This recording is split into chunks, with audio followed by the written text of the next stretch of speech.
students. So last class we were discussing about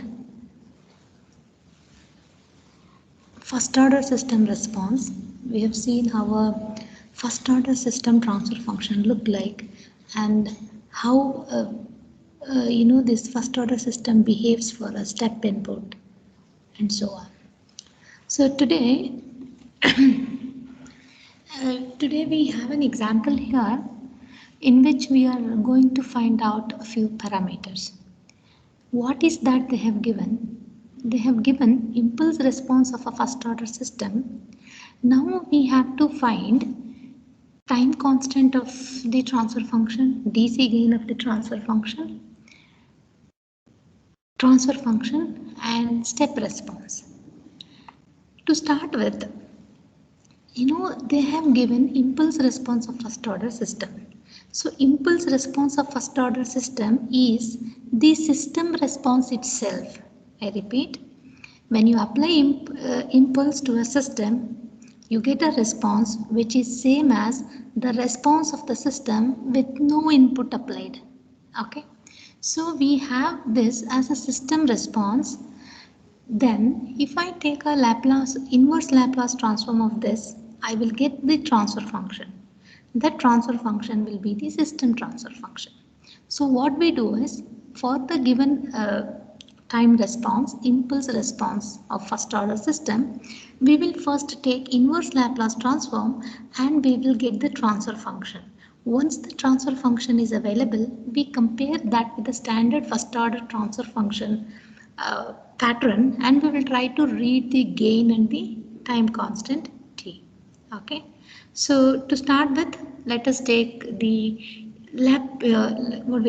inverse Laplace transform of Laplace transform of this time response.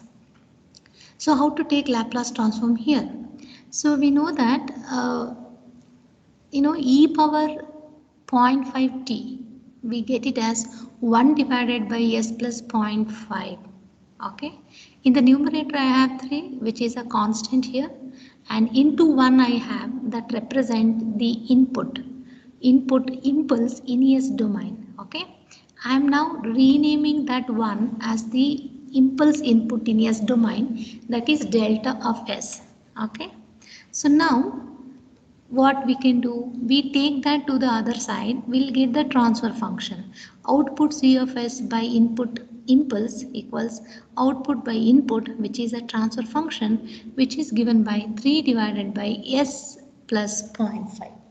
Okay, so this is what we call it as the transfer function. Once the transfer function is available, we'll try to put the transfer function in the standard form which we are looking for. Okay, what is the standard form? Standard form is what we have, k divided by ts plus 1, where k is 6 and capital T time constant is 2. This is what the standard pattern. We will compare this with the standard pattern to get the k value and the t value. So once we get it, that is time constant t is 2 and DC gain is 6 and the transfer function C of s by R of s is equal to 6 divided by 2s plus 1. So first 3 parameters got over. Now we have to find the step response. So to find the step response, we have 2 procedure. First procedure, you can directly integrate the impulse response to get the step response. That is the first procedure. What is the problem we encounter there?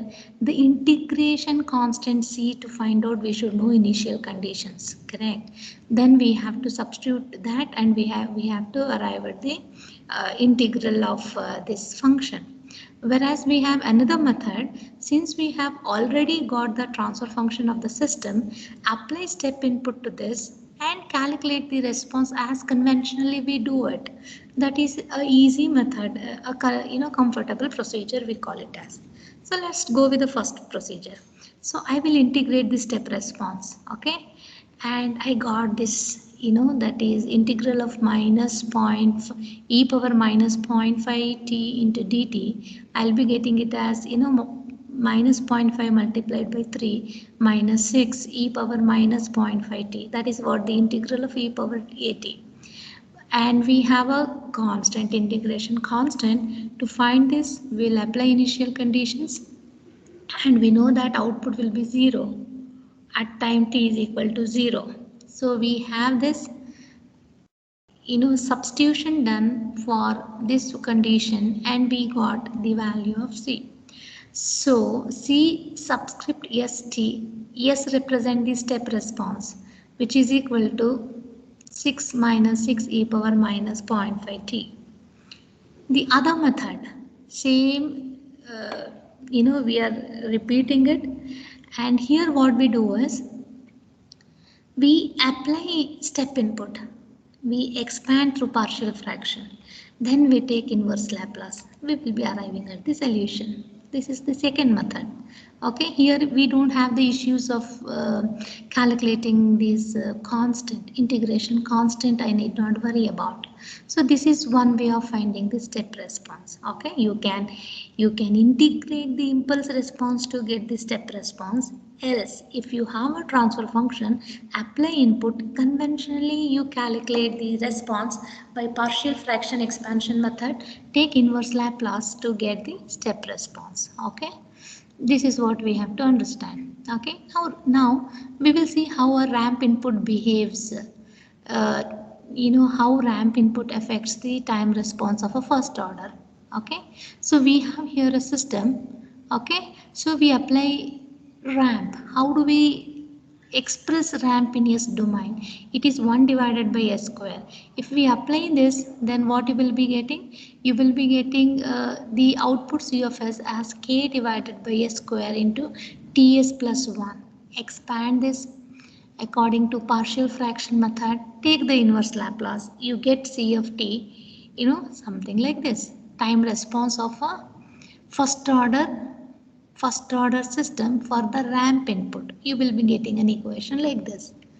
The graph, if you analyze, the output graph, if you analyze for the condition gain 1 and time constant 1, you get a graph like this. The blue line represent the time response, and the green line represent the blue line represent the unit step, ramp input, and the green line represent the response, and you could see that there is a gap. Why that gap? It is always due to the time constant t. While designing the first order system, whatever components or whatever physical devices or entities we will be using, that causes some delay, or that is going to contribute for this capital T value. So that is going to reflect here as an error. Okay, so for a better system design, we should have T as less as possible so that this error can be minimized.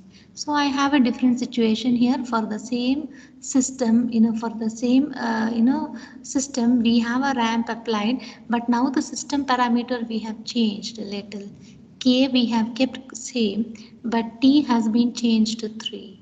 So you can see that earlier case was 1, T was 1, we had some error, now we have made T 3. You can see the error widened here. Okay, widened error you have here.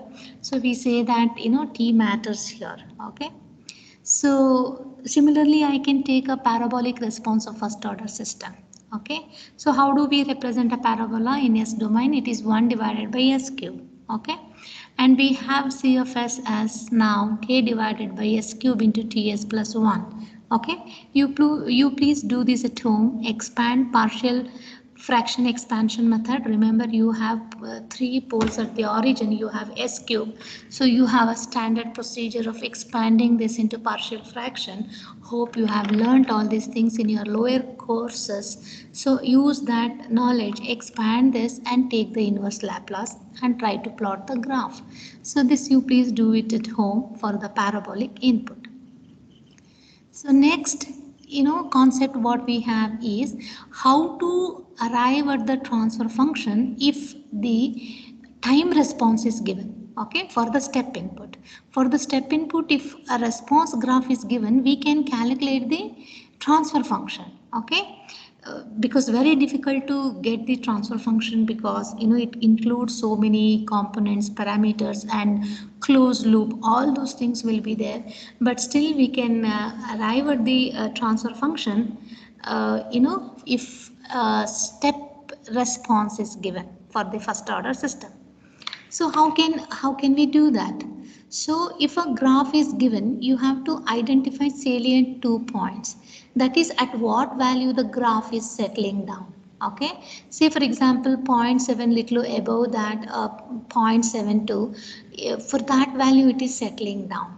That means that is actually the value k, because we have assumed that input to be a unit step, then input will be 1. So whatever output you are getting, so that divided by the input 1 is the same value.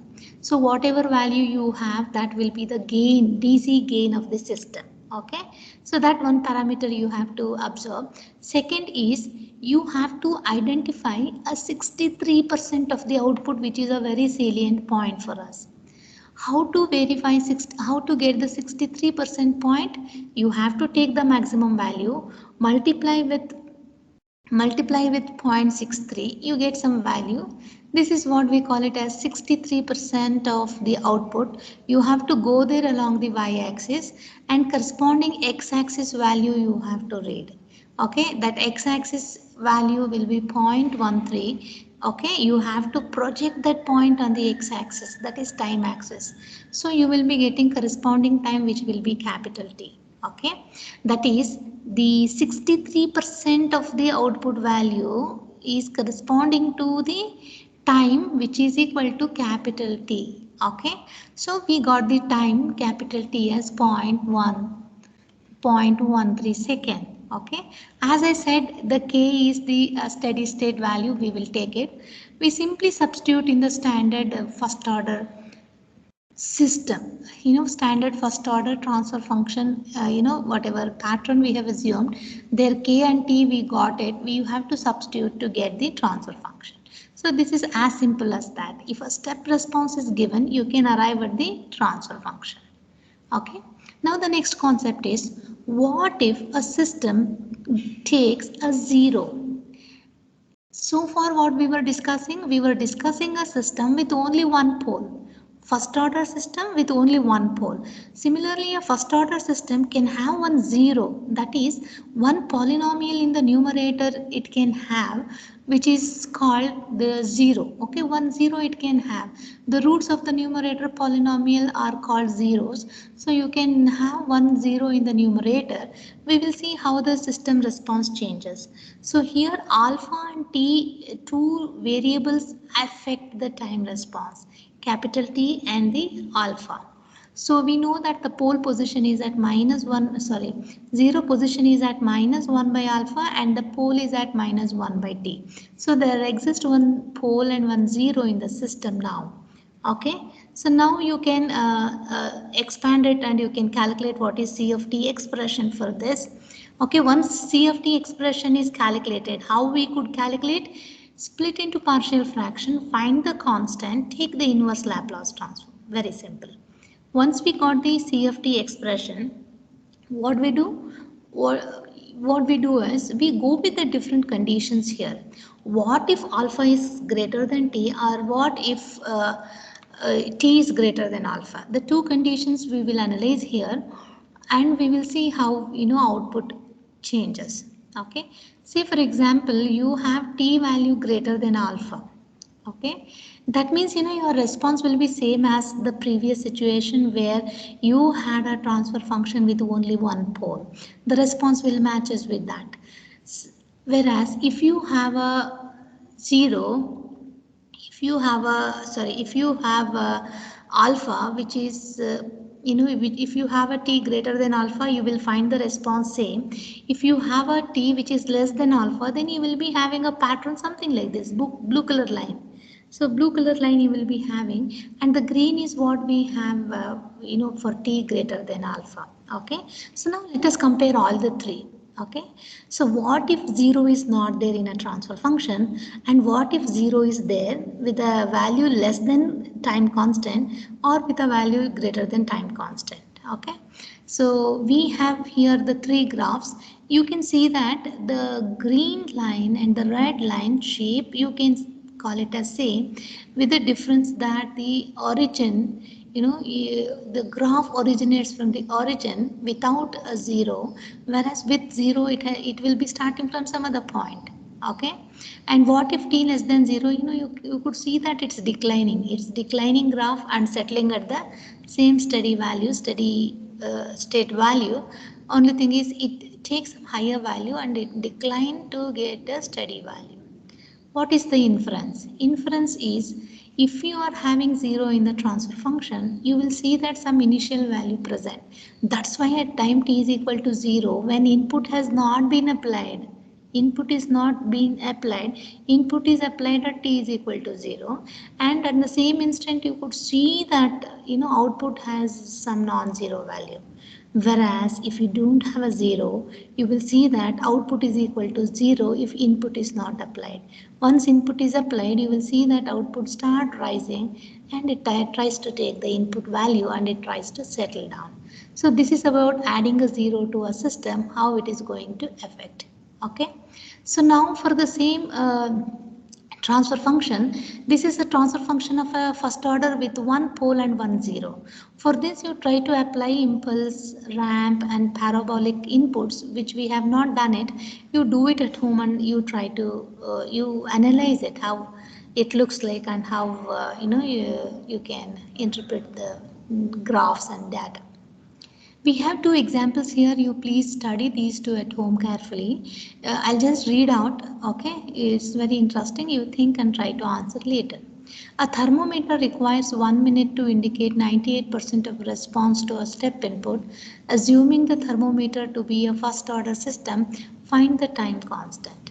So this problem, it is it is connected to a slide which we have discussed in the last class actually.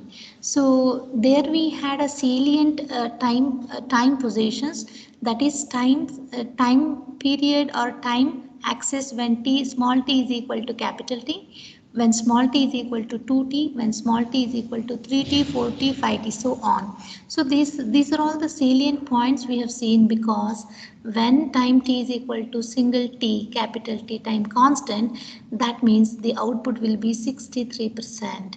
If it is 2, you will find that it is increased. So it has increased to 98% here. That means your time t should be 4t. Okay, 4 times the time constant. So you can compare that and you will get to know what is the time constant. Second one is a ramp situation. I'll just read out, you think and you can predict the error. If the thermometer is placed in a bath, the temperature of which is changing linearly at the rate of 10 degree per minute, how much error does the thermometer show? Okay, just think, I can say that a ramp situation, try to analyze it. So pole zero map and step response. So we can draw the pole zero plot for the given first order system and we can get some data out of it. Say for example, I have I have a transfer function 10 divided by s plus 1. 10 divided by s plus 1, we have, so output, k, capital K is 10, capital T is 1. If I take the denominator and if I equate that to 0, I'll be getting s is equal to minus 1. That means there exists a pole at minus 1. So this is the s plane, x axis is the real axis and j omega axis, that is imaginary axis, I have as a y axis. Okay, so you have to go left of this real axis to identify negative values. Go at minus 1, put a X mark that says that there exists a pole. So there exists a pole at minus 1, and what is the corresponding T? Corresponding T is 1 second. 1 second, because why it is 1 second? Because coefficient of S is what, the capital T, that is having 1, value 1. Okay, so next, I'll take a next example, 10 divided by s plus 2. Take the denominator here, equate that to 0. Once you equate that to 0, you will get s is equal to minus 2. So you have to go to minus 2. You will get that there exists a pole. There exists a pole at -2. So now how to get the corresponding time constant? To get the corresponding time constant, you have to adjust the terms here in such a way that it should match with the standard form. What is the standard form? K divided by Ts plus 1. So I have to adjust this transfer function so that it matches with the standard form. Then I can directly read what is T of that. So T found to be 0.5 because I did the term adjustment. I got to know that T is equal to 0.5. Similarly, I'll take one more example, 10 divided by s plus 3. How to identify the pole position? Take the denominator of the transfer function, equate to 0, get the value for s, that gives the pole position. So at s is equal to -3, there exists a pole. What is the corresponding time constant? So convert this to the standard form. Then you will get to know that coefficient of s is what? The capital T. Okay. Now we have a comparison here, a comparison of two transfer function, 1 divided by s plus 1, 1 divided by s plus 10. The graph looks same, but look into the y-axis. Here I have 0 to 1, whereas here I have 0 to 0.1. That means here the gain and time constant here they are changing. Okay, so first one we have gain 1 and time constant 1, whereas here it is gain 0.1, time constant 0.1. So you can see that it's reduced by 10 times. Okay, so that's what the observation you can do it. Next is I can have a delay introduced to the response. How can I introduce delay? You can see the response curve here, the graph. You could see that instead of output rising from origin, it is rising from after some time. That's what we call it as delay time. So we have the transfer function, corresponding transfer function, k divided by ts plus 1 into e power minus s TD. That T subscript D says that it's a delay time.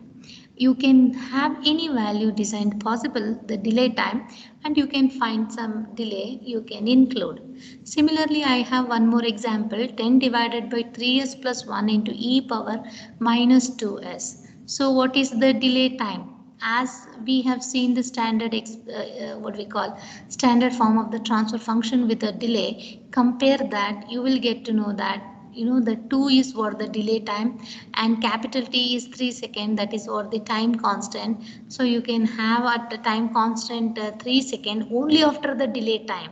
After 2 seconds, then after the what we call 3 seconds, you will see that the output is rising at 63%. So 63% of the output available after the time constant time, that is 3 seconds, but to this you have to include the delay time 2 seconds. That is what the transfer function says. You have to have a delay time added to the capital T time so that you will get corresponding 63%. As we know that the graph settles at the value k. Okay. So now here are the few examples which talks about the first order system. Electromechanical system we have here. Okay, this is armature controlled DC motor. Here is what its corresponding transfer function. You have seen this system in the module 1. We have seen differential equation to physical system. We have learned how to write the equation, and we have seen the first order, second order, so on. Okay, so this is a first order system. Similarly, I have an electrical system. Okay, electrical system, it is a first order. I have one R, I have one C. Okay, this is what the connections RC network I have. So if I take the transfer function of that, I'll be getting 1 divided by RCS plus 1. That means S power is 1 here, so it is a first order system. So this is a pure mechanical system example of a first order system where you have S power 1. It is simple a spring and a damper series connection. Okay. Thank you. I'll continue with this in the next class. Thank you.